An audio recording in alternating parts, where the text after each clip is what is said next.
Assalamualaikum warahmatullahi wabarakatuh. Perkenalkan, nama saya Ahmad Muslim Pratama, NPM 1711010132. Di sini saya akan mempresentasikan jurnal saya terkait analisa ancaman serangan SMS spoofing pada handphone. Pada pendahuluan, saya akan membahas tentang yang pertama adalah layanan SMS. Layanan SMS baru dirilis di telepon seluler pada tahun 1993. Meski begitu, pertumbuhan SMS cenderung lambat. SMS baru mengalami peningkatan yang signifikan saat ponsel mengalami masa jaya, yaitu sekitar awal tahun 2000-an, dan masih bertahan hingga sekarang. Tidak dapat dipungkiri bahwa kehadiran fitur SMS berpengaruh pada perkembangan komunikasi serta interaksi sosial antara manusia. Dari kompas.com tahun 2017. Lalu, meskipun fitur SMS menawarkan banyak keuntungan, namun juga memiliki beberapa masalah keamanan. Di antara lain adalah masalah SMS spoofing atau serangan SMS spoofing. Pada saat kita baru pertama kali menerima pesan dari seseorang, kita tidak dapat memastikan siapa pengirim. Apakah dia orang yang kita kenal, keluarga, kekasih yang baru saja mengganti nomor baru, atau bahkan mungkin seorang penipu. Karena ketika kita belum menyimpan nomor seseorang ke dalam kontak di HP kita, yang akan muncul hanyalah nomor pengirim dan isi pesan. Hal ini dikhawatirkan dapat menjadi celah bagi penyerang untuk melakukan tindakan penipuan. Dari Pratama dan Hidayatullah 2020. Tulisan ini menganalisa kelemahan keamanan autentikasi notifikasi pada fitur SMS di aplikasi SMS Default dan K-Message dengan cara melakukan pengujian pengiriman pesan penipuan.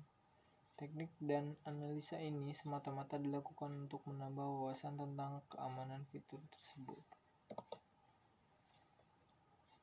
Metode pada penelitian ini, metode yang digunakan adalah simulasi serangan SMS spoofing terhadap keamanan fitur SMS pada aplikasi K-Message untuk mengetahui kegunaan teknologi tersebut. Setelah itu, hasil akan dianalisa. Jadi ini sebenarnya dari aplikasi K-Message sama aplikasi SMS Default ya. SMS spoofing merupakan metode yang digunakan untuk melakukan tindakan penipuan dengan cara menyamar menjadi seorang atau pihak tertentu. Simulasi serangan SMS spoofing yang dilakukan dibagikan menjadi dua serangan, yaitu yang pertama, penyerang mengirim pesan kepada korban. Mengirim pesan penipuan merupakan salah satu serangan yang paling sering dijumpai pada fitur SMS. Cukup mudah, dan apabila aplikasi message tidak menggunakan sistem keamanan notifikasi yang dapat diatur untuk memblokir dan pelajaran SMS dengan melakukan pesan SMS spoofing, seseorang dapat memperoleh keuntungan seperti mencuri informasi, uang, dan lainnya apabila korban tertipu. Yang kedua, meyakinkan korban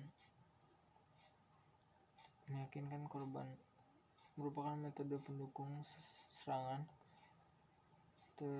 Pertama, apabila korban sudah terpancing dan membalas pesan penipuan yang telah dikirim, maka langkah selanjutnya adalah terus meyakinkan korban dengan kerugian atau keuntungan yang diterima oleh korban. Kerugian di sini yang dimaksud kayak membuat panik gitu. Serangan digunakan dalam upaya menemukan celah yang diperlukan untuk mendapatkan keberhasilan dalam proses penipuan. Lalu ini tujuan penyerangan. Jadi pada tujuan penyerangan ini, nanti penyerang setelah mengirim pesan kepada korban dan korban tertipu, dia mengirim sejumlah uang.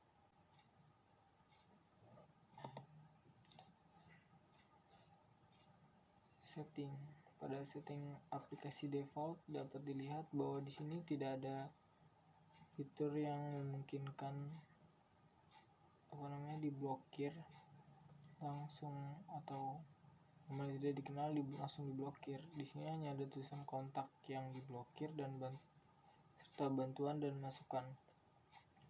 Kontak yang diblokir ini didapatkan apabila pesan sudah sampai. Nomor yang mengirim pesan yang tidak ada di kontak kita bisa diblokir. Tapi ini hanya berguna untuk pesan yang telah terkirim, maksudnya nomor yang sudah mengirim pesan ke kita baru bisa diblokir. Kalau yang belum mengirim pesan belum bisa. Sedangkan pada aplikasi K-Message, blokir dan izinkan daftar memiliki fitur salah satunya adalah blokir SMS dari orang. Nah, blokir SMS dari orang ini bisa memblokir semua nomor tidak ada dalam buku kontak, langsung diblokir dan instan di delete. Ini bisa diaktifkan atau tidak. Kalau tidak diaktifkan nanti dia masuknya ke spam gitu, jadi tetap dapat dilihat tapi harus ke fitur spamnya dulu. Ini juga bisa blokir MMS kayak video atau foto gitu. Lanjut, simulasi yang dilakukan pada penelitian ini sebanyak 2 kali percobaan yang terbagi dari 2 upaya pengiriman pesan SMS yang berbeda makna sebagai berikut. Ya, pada ini salah satu upayanya ya. Jadi di sini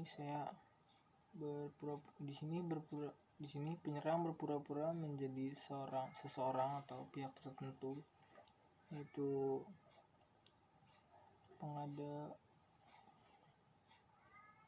penyelenggara undian sabun cuci. Dia mengaku sebagai pihak tertentu yang mengadakan sebuah undian berhadiah mobil dan mengatakan bahwa korban telah memenangkan hadiah tersebut. Namun untuk melakukan pengiriman, korban diharuskan membayar sejumlah pajak terlebih dahulu dengan tujuan menggoda korban agar berpikir mendapatkan keuntungan yang besar dengan biaya yang tidak sebanding, dan pada akhirnya mencoba kemungkinan tersebut.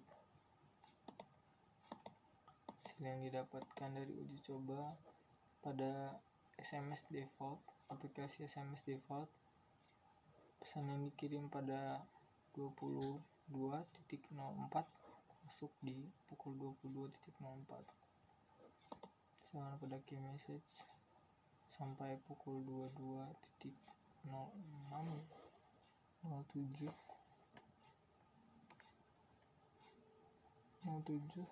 masih belum ada pesan yang masuk dari nomor yang tidak dikenal.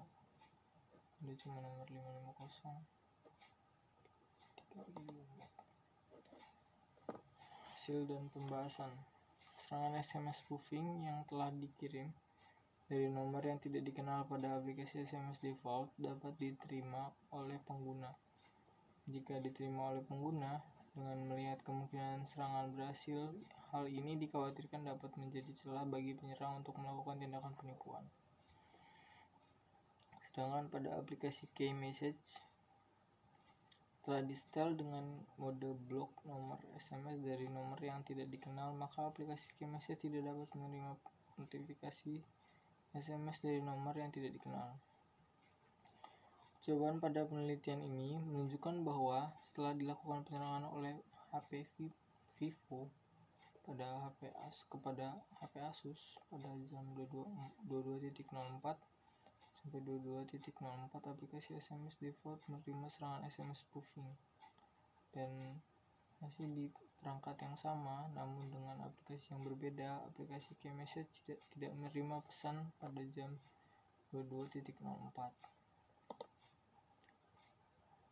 Kesimpulannya, keamanan notifikasi pada fitur SMS cukup penting jika melihat kemungkinan serangan berhasil pada tabel 1 yang ada di jurnal. Bukan tidak mungkin 1 dari 1000 orang dapat ditipu, dan pada aplikasi default, nomor baru yang belum terdaftar dapat mengirim pesan. Hal ini dikhawatirkan dapat menjadi celah bagi penyerang untuk melakukan tindakan penipuan.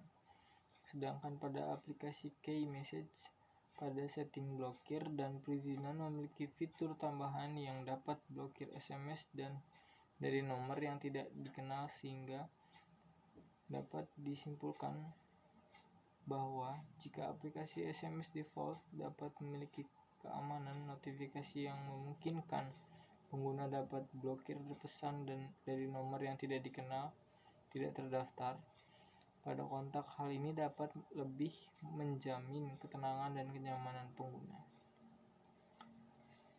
Ya, jadi demikian presentasi dari saya. Kurang lebihnya mohon maaf. Assalamualaikum warahmatullahi wabarakatuh.